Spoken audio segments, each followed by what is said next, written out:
बरामूला के रुझान के बाद सामने आ रही है। कांग्रेस पार्टी ने सवाल उठा दिए हैं रुझान को लेकर। जी हाँ, कांग्रेस की ओर से कहा गया है कि जानबूझकर इलेक्शन कमीशन ऑफ इंडिया की जो वेबसाइट है उसको धीरे किया गया है। ये जयराम रमेश ने सवाल उठाया और साथ ही ये कि क्या बीजेपी प्रशासन पर दबाव बना रही है। अनुराग, ये बड़ा आरोप जयराम रमेश ने लगाया। सुनिए जरा क्या कुछ कह रहे हैं जयराम रमेश। सर, अपने कार्यकर्ताओं से भी कुछ आप लोगों ने अपनी नहीं, कोई हताश होने की कोई ज़रूरत नहीं है, निराश होने की कोई ज़रूरत नहीं है। 3-3:30 बजे तक काउंटिंग सेंटर पर वो रहें, टिके रहें, तो ना ये खेल ख़त्म नहीं हुआ है। ये सब मनोवैज्ञानिक खेल है, ये माइंड गेम्स चल रहा है, इससे हम हटेंगे नहीं। ये कोई निराश होने की कोई कारण नहीं है। हमें जनादेश मिलने वाला है, कांग्रेस की सरकार बनने वाली है। The Congress has a doubt on the election commission and you are going to file a complaint to the election commission? We are filing a complaint. We have, there are at least 8 seats in which 11 rounds of counting are over and the Congress is in the lead, but that is not being reflected in the ECI website. That is not being reflected in all the channels that are showing the results. So this is a subtle way of the Union Home Minister using the ECI to put pressure on the local administration. The ECI is a constitutional body, it's an independent body, it should function independently.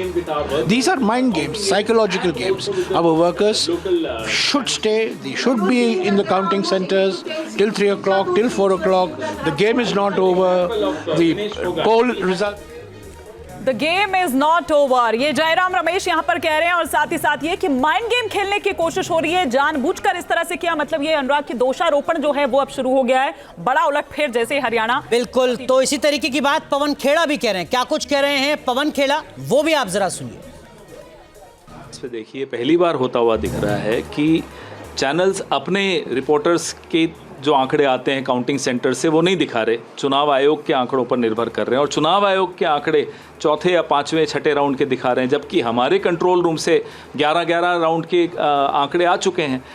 मैं आपको विनेश फोगाट जी का उदाहरण देता हूँ। आप कोई channel खोल दीजिए, सब में उनको 4 राउंड के बाद पीछे दिखाया गया था, जबकि 9 राउंड के बाद वो 4,437 वोटों से आगे हैं, अब 5200 वोटों से आगे हो गई हैं।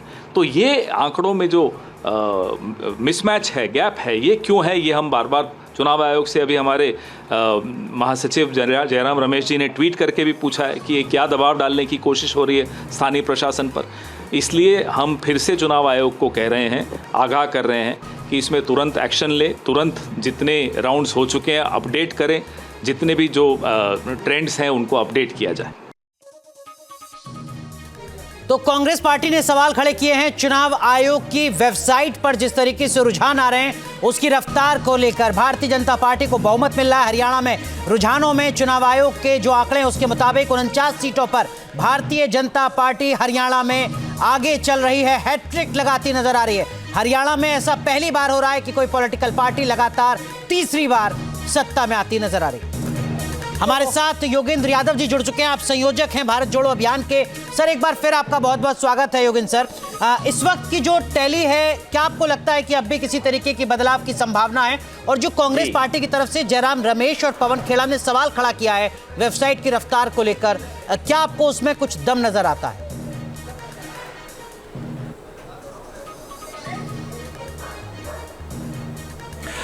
अभी से 1.5 घंटा पहले जब हमारी बात हुई थी तब मैंने कहा था कि अभी आंकड़े स्टेबलाइज कर जाएं, अभी पूरी तरह पता नहीं लग रहा है, लेकिन अब स्टेबल हो चुका है। अगर 3-4 अलग अलग सोर्सेज से देखें, अलग अलग चैनल्स को मैं देख रहा था, ईसी वेबसाइट देख रहा था, जो अखबार हैं जिनके पास स्ट्रिंगर होते हैं उनकी वेबसाइट्स भी देख रहा था, और सब मिलाकर एक ही ट्रेंड रिपोर्ट कर रहे हैं। तो मुझे नहीं लगता कि उसमें कोई बहुत बड़े बदलाव की गुंजाइश दिख रही है इस वक्त।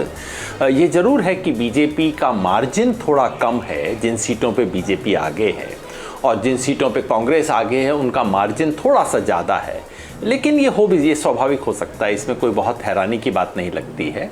और बीजेपी की कुछ ज़्यादा सीटें हैं जो बहुत ही थोड़े मार्जिन से हैं, इसलिए आप कह सकते हैं कि इनके पलटने की गुंजाइश है।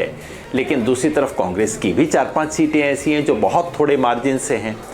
तो जो फिलहाल आंकड़े हमारे पास उपलब्ध हैं उसके आधार पे ये स्पष्ट दिख रहा है कि बीजेपी आगे है और बीजेपी मेजॉरिटी के पार है, क्योंकि अगर एक आध सीट का अंतर हो भी जाता है तब भी याद रखिए कि कम से कम 2 इंडिपेंडेंट ऐसे हैं जो कि बीजेपी के रेबल हैं, बीजेपी से ही बाहर गए हैं, गन्नौर में और हिसार में जी। तो बीजेपी उनका भी सहयोग ले सकती है। तो इस वक्त बीजेपी आगे है। तो जो 1.5 घंटा पहले मुझे यकीन नहीं हो रहा था वो बात सच साबित होती दिख रही है। और कम से कम जितने चुनावों को मैंने कवर किया है उनमें से ये एक बहुत बड़ा हैरानी वाला परिणाम हमारी आंख के सामने और ये हिस्टोरिक है। और जब हैरानी का परिणाम आए तो सर झुका के स्वीकार करना चाहिए। जी, तो फिर आप इनके पीछे क्या फैक्टर देखेंगे योगेंद्र जी? क्योंकि 2-2.5 घंटे पहले यही हम बात कर रहे थे अनएम्प्लॉयमेंट की, किसानों की, पहलवानों की, जवानों की, कि ये वो मुद्दे हैं जो कहीं भारी पड़ते हुए नजर आ रहे हैं। लेकिन अब जो ये टैली हमको दिखा रहा है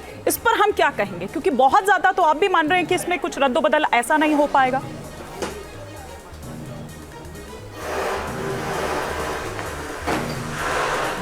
जी, मैं बहुत कायदे से इसकी एक्सप्लेनेशन नहीं दे पाऊंगा, क्योंकि देखिए कल शाम तक मैं कह रहा था कि बीजेपी जीत रही है, कांग्रेस जीत रही है, या तो हवा है या आंधी है, सुनामी हो सकती है। और अभी 2 घंटे बाद मैं एकदम बताना शुरू कर दूं हाँ बीजेपी के जीतने के कारण थे, तो बात सही नहीं होगी।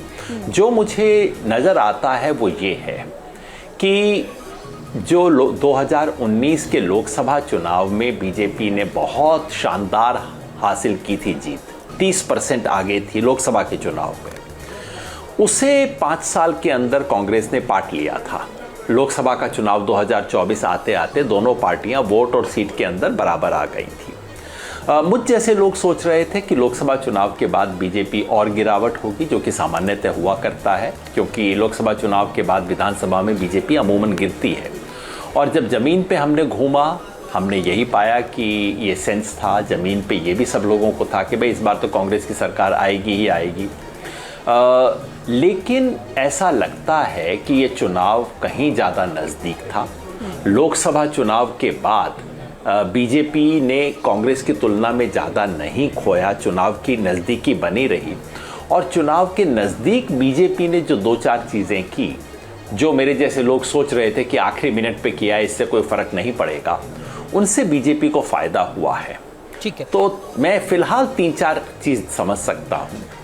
पहली और सबसे बड़ी बात कि ये जो अंडर करेंट था, कहीं ना कहीं एक अंडर करेंट है जो हम जैसे लोग समझने में असमर्थ रहे। तो अंडर करेंट का एक प्रमुख कारण तो ये हो सकता है कि एक बहुत बड़े सेंट्रल हरियाणा के इलाके में ये सेंस लोगों में बना कि कांग्रेस का राज वापस आने का मतलब होगा जाट समाज का राज, उसका मतलब है थोड़ा सा दबंगई होगी। और उसके मुकाबले में बीजेपी ने बाकी समाज को मोबिलाइज करने की जो रणनीति बनाई थी 35-1 जिसको हरियाणा में बोलते हैं, वो जितना हमने सोचा था उससे ज़्यादा कामयाब हुई। दूसरी बात ये कि बीजेपी ने चुनाव के नज़दीक नायब सैनी जी को लाने का जो फैसला किया, वो फैसले से उन्हें फ़ायदा हुआ। ज़मीन पे लोग कह रहे थे कि फ़ायदा होगा, बेहतर हैं, लेकिन मुझे लगता था आखिरी मिनट पे करने से कितना फ़ायदा हो सकता है, उसमें फ़ायदा हुआ है। और तीसरा कि बीजेपी ने अंतिम समय पे जो कैंडिडेट दिए और जिस तरह से प्रचार किया, बीजेपी ने अपना चुनाव कैंपेन और आखिरी दिन वोट डलवाने का काम हमेशा की तरह बहुत कायदे से किया है। न्यूज नेशन अब व्हाट्सएप पर खबरों की ताजा अपडेट के लिए न्यूज नेशन के इस QR कोड को स्कैन करें।